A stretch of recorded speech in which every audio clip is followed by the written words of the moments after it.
کیا ہے یہ بائبل مقدس؟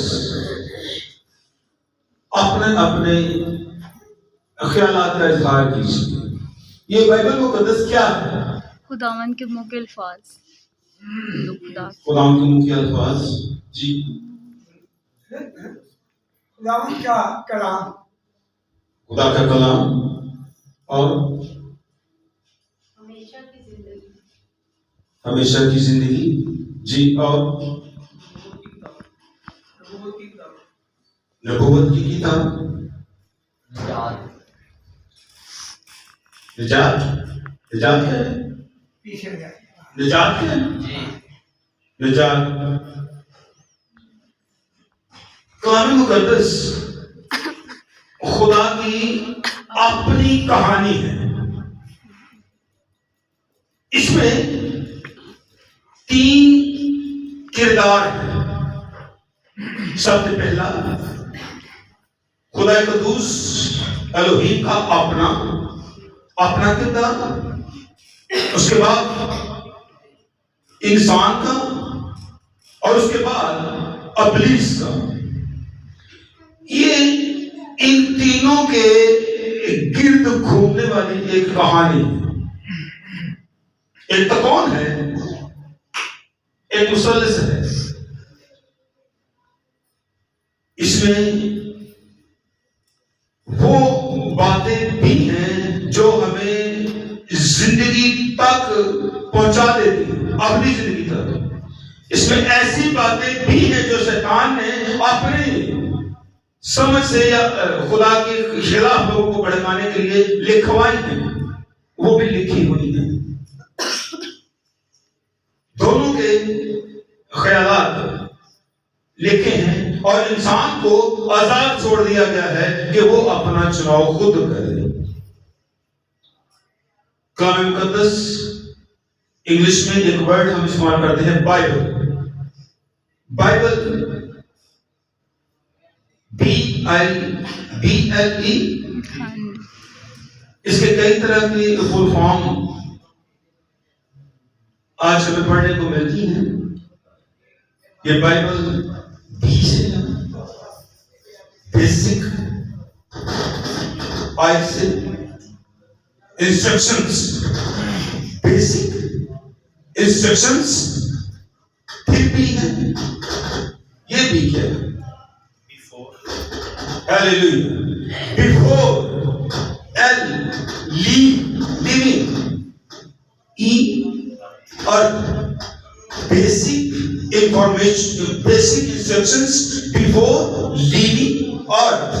اس ورلڈ کو چھوڑنے سے پہلے جو بیسک ہدایات ہیں, جو بیسک باتیں ہیں, جو بیسک انسٹرکشنز ہیں, وہ اس میں مرقوم ہیں. اور انہیں کو جاننے کے لیے یہ 60 70 سال 80 سال یا 100 سال ہمیں دیے گئے ہیں. لیکن ہم ان سے نظریں ہٹا دیتے ہیں اور دوسرے کاموں میں الجھ جاتے ہیں, انہیں میں پھر تباہ و برباد ہو جاتے ہیں. لیکن خدا کا منصوبہ یہ ہے کہ ہم ان بیسکس انسٹرکشنز کو خوب اچھی طرح سے سمجھ لیں تاکہ اس ابدی زندگی میں جہاں پر لے جانے کے لیے اس نے اپنے بیٹے کو قربان کر دیا, وہاں کی زندگی کو پا سکیں. ہاللیلویا. جہاز جو بلندیوں پر اڑتے ہیں ان میں 2 پائلٹ کم از کم ضرور ہوتے ہیں. 2 پائلٹ. ایک پائلٹ ایکسپرٹ ہے اور ایک کو پائلٹ جو اس کا مددگار کہہ رہے ہیں. وہ بھی پائلٹ ہی ہوتا ہے لیکن اس کو کو پائلٹ کہا جاتا ہے.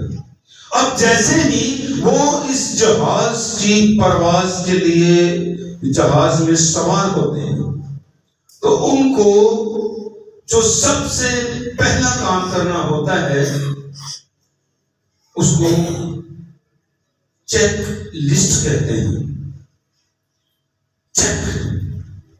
چیک لسٹ دی جاتی ہے دونوں کو اور دونوں اس کو دہراتے ہیں. حالانکہ کئی سالوں سے 10 سال سے 15 سے 18 سے 10 سے کئی سالوں سے وہ اس پرواز کو اڑا رہے ہیں, لیکن یہ جو بیسک لسٹ ہے, یہ جو چیک لسٹ ہے, اس کو دہرانا وہ بھولتے نہیں، ان کی ذمہ داری ہے. دونوں بیٹھ جاتے ہیں، وہ لسٹ سامنے آتی ہے، ایک بولتا ہے فیول، وہ کہتا ہے check, brake check, pressure check, ہوا چیک، ٹائرمن چیک. یعنی ہر وہ چیز جس سے یہ پرواز میں اڑنا ہے، جس کی راستے میں کوئی بھی پرابلم آ سکتی ہے، وہ انشور کرتے ہیں، انشور کرتے ہیں کہ چیک ہے، اوکے ہے.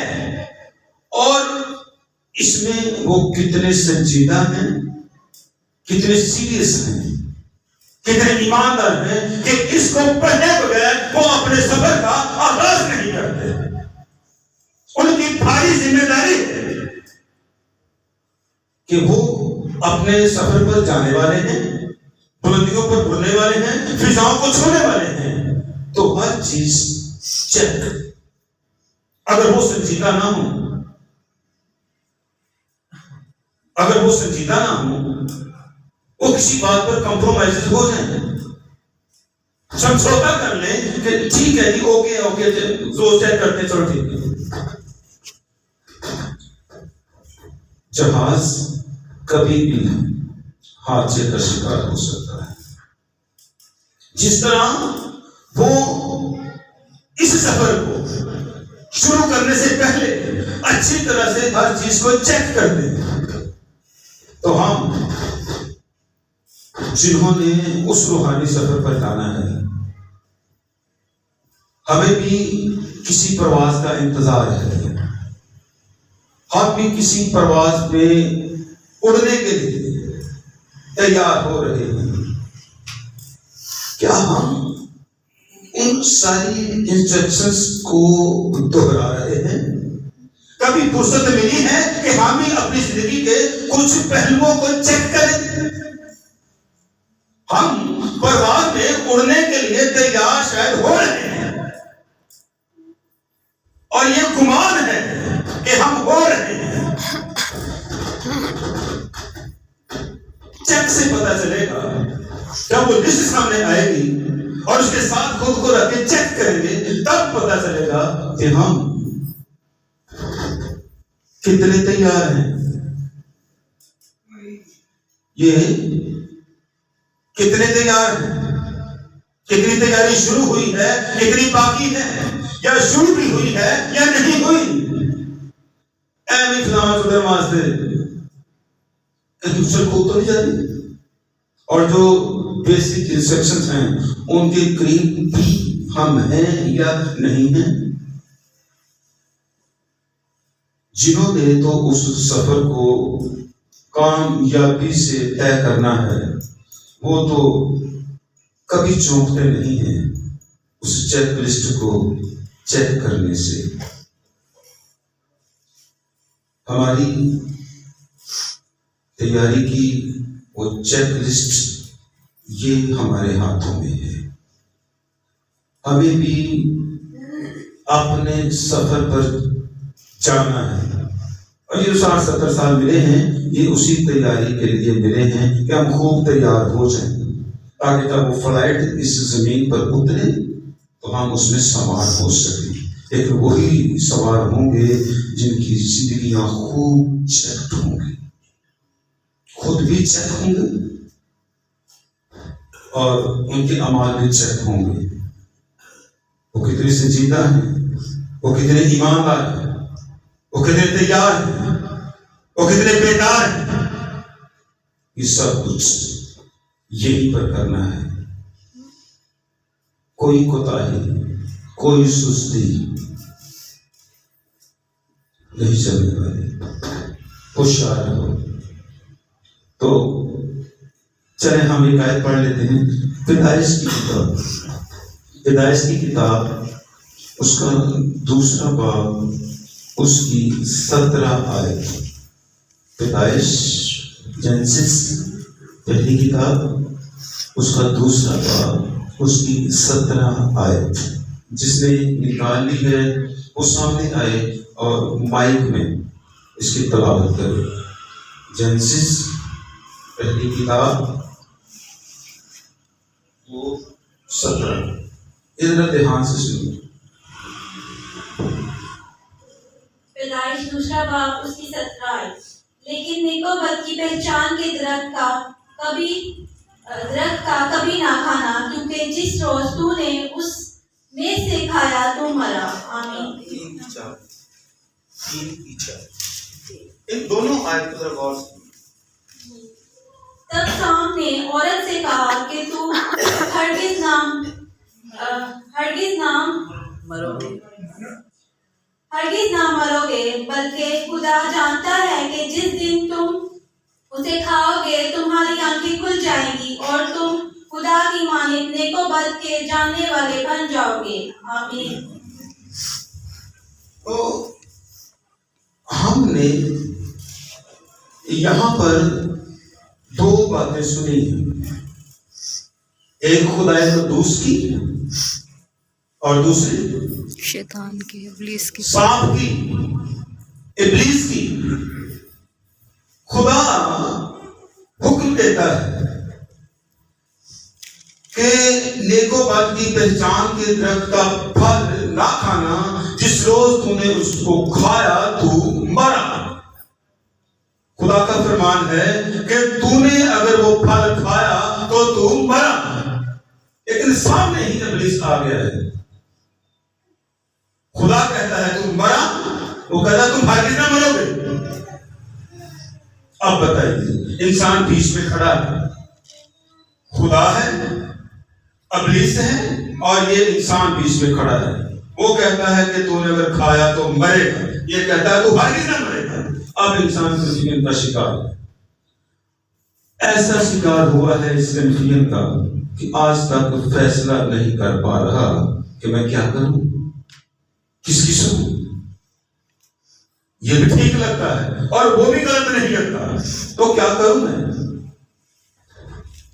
خدا کا کلام جب بھی آپ پڑھو، جب ایک ہائی لائٹر ضرور رکھو اپنے ہاتھ، ایک نوٹ بک، کاپی، پینسل کے ساتھ رکھو، لیکن ایک ہائی لائٹر ضرور رکھو۔ اور جب بھی لگے کہ خدا کی اس آیت نے مجھ سے بات کی ہے، مجھے ٹچ کیا ہے، مجھے چھوا ہے، تو اس کو فوراً ہائی لائٹ کرو، اس کو فوراً ہائی لائٹ کرو۔ یقین جانیے، جس طرح آپ اس کو ہائی لائٹ کرو گے، خدا کا کلام آپ کو ہائی لائٹ کر دے گا۔ وہ نور آپ کے اندر آنا شروع ہو جائے گا، جتنا اس کو چمکاؤ گے خدا آپ کو چمکانا شروع کر دے گا۔ تو اس کو ضروری سمجھیے، ضرور اس کو ہائی لائٹ کیجیے کہ یہ آیت نے مجھ سے بات کی ہے، اس نے مجھے کچھ جھنجھوڑا ہے، کچھ ٹچ کیا ہے، اس کو فوراً ہائی لائٹ کرو۔ اس کو ہائی لائٹ کرنے سے آپ ہائی لائٹ ہوں گے، آپ چمک اٹھو گے، کلام تو چمکے گا ہی، آپ چمک جاؤ گے۔ آپ کے اندر وہ کلام نور بن کر چمکنا شروع ہو جائے گا۔ ایک تحقیق ہے کہ سورج جو آسمان پر ہم ہر روز دیکھتے ہیں، اس سورج کی وجہ سے اس سے جو حرارت نکلتی ہے، جو روشنی نکلتی ہے، جو نور نکلتا ہے، جو کرنیں نکلتی ہیں، وہ